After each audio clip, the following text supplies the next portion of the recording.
Bonjour et bienvenue. Nous sommes toujours avec les exemples sur les quadripodes. Et la partie 4. Donc pour cette partie ou pour cet exemple, l'exemple 4, on nous demande de calculer. Donc c'est un exemple qui comporte 3 questions. Donc la première question, calculer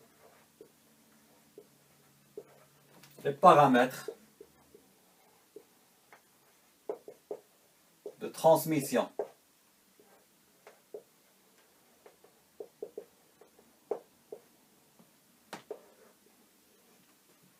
Donc A, B, C, D pour le quadripode suivant. Donc on va poser, comme d'habitude, on va poser nos équations. L'équation 1, c'est VE est égal à VS moins BI2.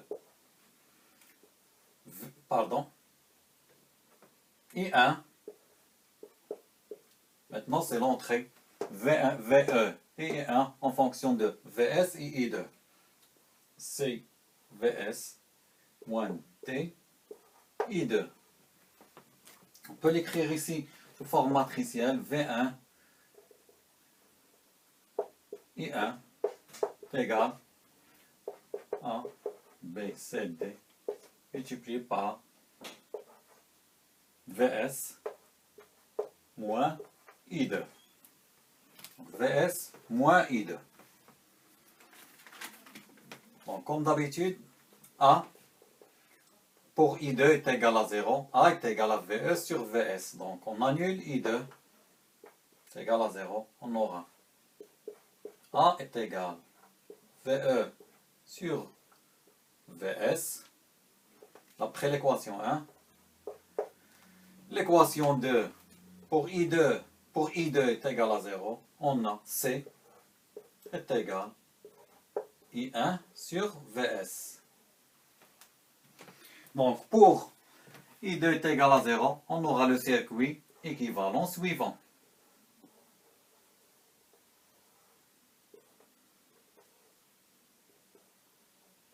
Donc, I2 est égal à 0, donc mon courant I1 et circule dans les deux résistances. Ici, j'ai ma tension VE, ici, tension VS. Donc, VE sur VS, je peux l'avoir ici en faisant la notion de diviseur de tension. Donc, diviseur de tension. On va me donner VS est égal à VE multiplié par la, tension, la résistance 1. VS, elle est ici, donc c'est la résistance 1 divisée par la somme des deux résistances. Donc VS est égal à VE sur 2. Donc VE sur VS est égal à 2. Et je viens de trouver A. Paramètre A.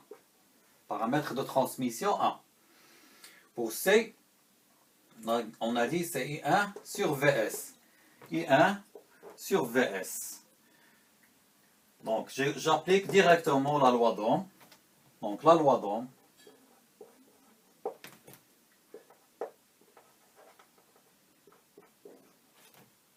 Donc VS est égal à 1 multiplié par I1, puisque I2 est égal à 0.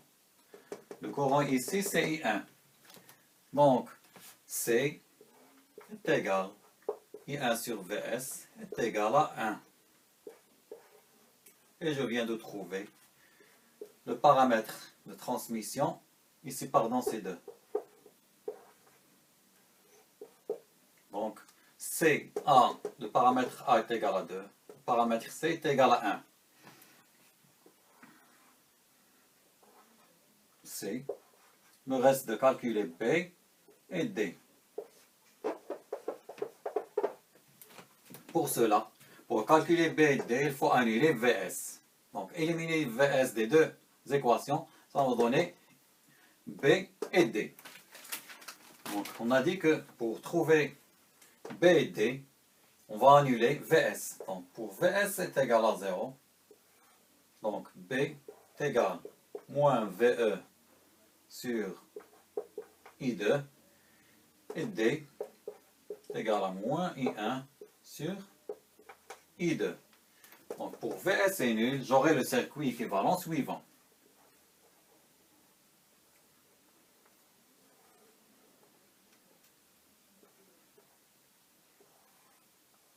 Donc, je court-circuite la résistance ici de 1 ohm. Ça, c'est I2. Ça, c'est I1. VS est égal à 0. Ici, c'est la résistance de 1 ohm. Ici, c'est ma tension d'entrée VE. Donc, ici, j'ai I1 est égal moins I2, puisque j'ai court-circuité la résistance ici de 1 ohm. Donc, je remplace ici I1 sur moins I1 sur I2 est égal à moins 1. Je remplace ici, je trouve D est égal à 1. Je trouve mon paramètre D. Maintenant, il me reste VE sur I2. VE sur I2, elle est là. Donc, on a dit VE sur I2 est égal moins VE sur, qu'est-ce qu'on a dit? I1. I2 est égal à moins I1. Je remplace par moins I1. Donc, est égal VE sur I1 est égal VE sur I1, la loi d'Ohm, puisque le courant est nul, ici, donc est égal à 1. Donc, le paramètre B est égal à 1. Donc, et je viens de trouver la matrice, ou ma matrice de transmission. 2, 1, 1, 1. Et on va passer à la question B. Avant de passer à la question B, on calcule l'état T ici est égal 2 moins 1 est égal à 1. Donc j'ai un quadripôle réciproque. Et on va passer à la question B. Donc la question B, calculer l'impédance d'entrée ZE vue par le port 1 du circuit suivant. Le circuit suivant, c'est lui.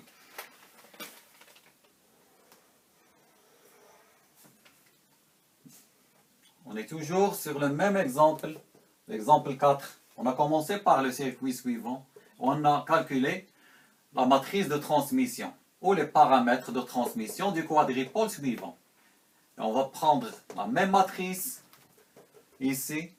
On la lit avec un condensateur de 1 farad, et on nous demande de calculer ZE ou l'impédance d'entrée du circuit suivant vu par le port 1. Pour cela, on va faire un petit rappel. Donc, j'ai un circuit ici, un quadripôle, donc d'une matrice T, transmission T.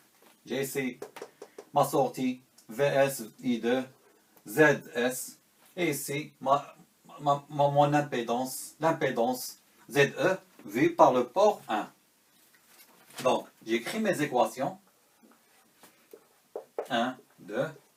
Donc, en utilisant la matrice ici de transmission, VE est égal à VS moins B I2. I1 est égal CVS moins D I2. Donc, ZE vu par le port 1 est égal VE divisé par I1. Donc, à quoi est égal VE sur I1? Donc, elle est là. Donc, est égal à VS moins B I2 divisé par, ça c'est un petit rappel, et après on va passer pour répondre à la question. Donc, c'est VS moins D I2. Donc, je continue ici. ZE est égal. Je divise le tout ici par I2, par le courant de sortie I2.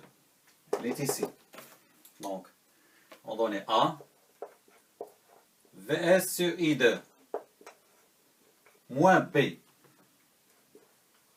divisé par C, VS sur I2, moins D, est égal. Donc, on va chercher VS sur I2 à quoi est égal. Et on revient à notre circuit.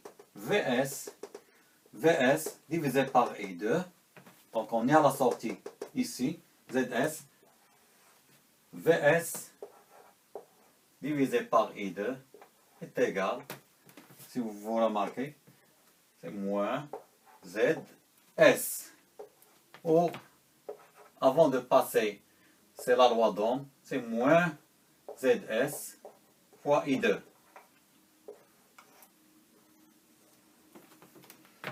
C'est très simple. Je remplace VS sur I2 par moins ZS.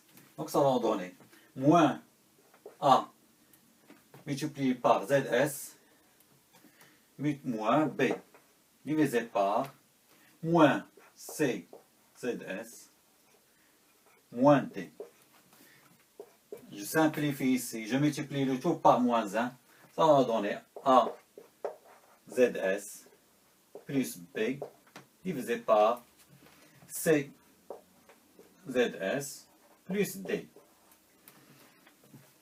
Et c'est ça mon impédance ou l'impédance d'entrée vue par le port 1. Donc ZE est égal à ZS, c'est l'impédance de sortie, plus B divisé par C ZS plus D. Et on va appliquer cette formule ici, sachant que ma matrice de transmission est la suivante, c'est elle qu'on a calculée dans la partie A. Donc je reviens à ma question. Calculer l'impédance d'entrée ZE vue par le port 1 pour le circuit suivant. Avec ZS est égal à 1 sur CS. Avec C, ici, est égal à 1 farad. Et je reviens à l'équation que je viens de démontrer ou que je viens de trouver. ZE est égal à ZS plus B divisé par CZS plus D. Donc A, je remplace, j'ai ici la matrice de transmission avec les paramètres. Donc C2 divisé par CS. C est égal à 1, donc divisé par S plus 1.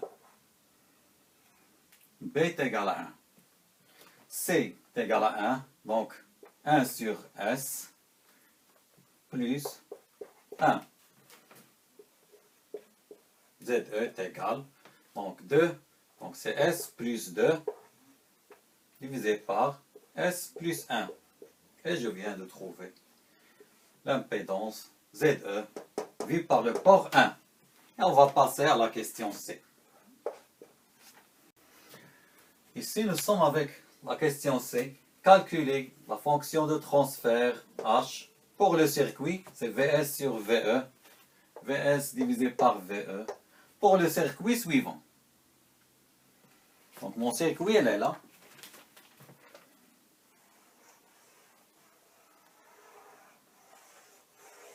Donc ça, c'est mon circuit.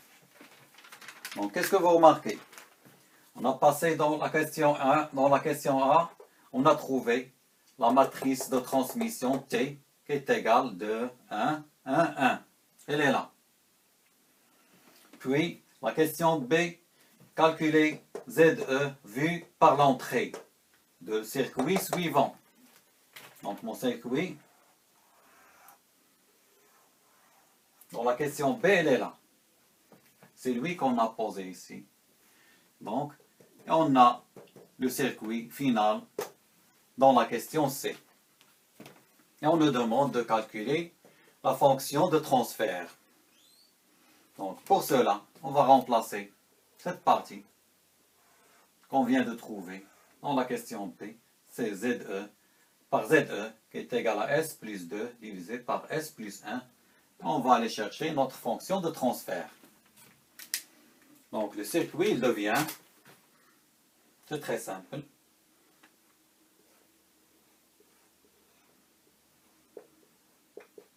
ZE qu'on vient de trouver.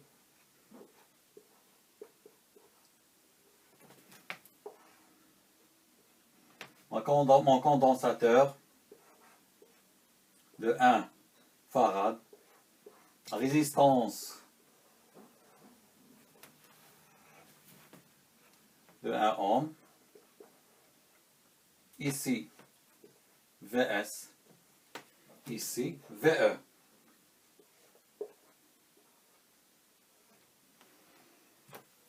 Donc, le courant I1, le courant I2. Donc, qu'est-ce qu'on cherche? On cherche H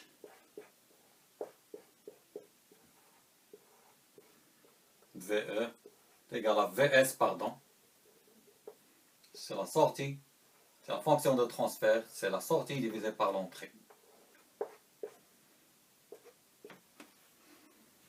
Donc, j'ai libéré un peu d'espace ici. Donc, comme je viens de le dire, H est égal à VS sur VE.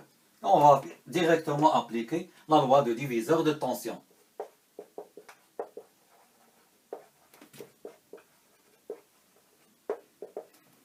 Ici, on a VS égal VE multiplié par. Donc, on a ici la résistance en parallèle avec le condensateur. Donc, c'est 1 en parallèle avec 1 sur S divisé par la somme. Ici, c'est 1 en parallèle avec 1 sur S plus ZE. Donc, ZE plus 1 en parallèle avec 1 sur S. Je vais calculer tout d'abord 1 en parallèle avec 1 sur S est égal. C'est 1 multiplié par 1 sur S divisé par 1 plus 1 sur S. Et ça va me donner est égal à 1 sur S plus 1. Donc tout ça, c'est 1 sur S plus 1. Et je vais trouver VS sur VE, c'est H. Ma fonction de transfert est égale. Donc on a dit 1 sur S plus 1. ZE, c'est S plus 2 divisé par S plus 1 plus 1 en parallèle avec 1 sur S, c'est 1 sur S plus 1. Donc, HS est égal. Donc, on va éliminer ici S plus 1, S plus 1, S plus 1. Ça va me rester 1 sur S plus 3. 2 plus 1.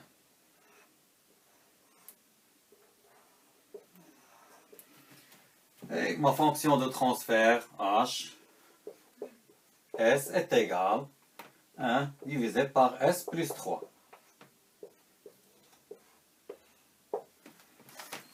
J'espère que cette partie vous a plu, la partie 4 sur les quadripoles, et que vous avez bien assimilé cet exemple.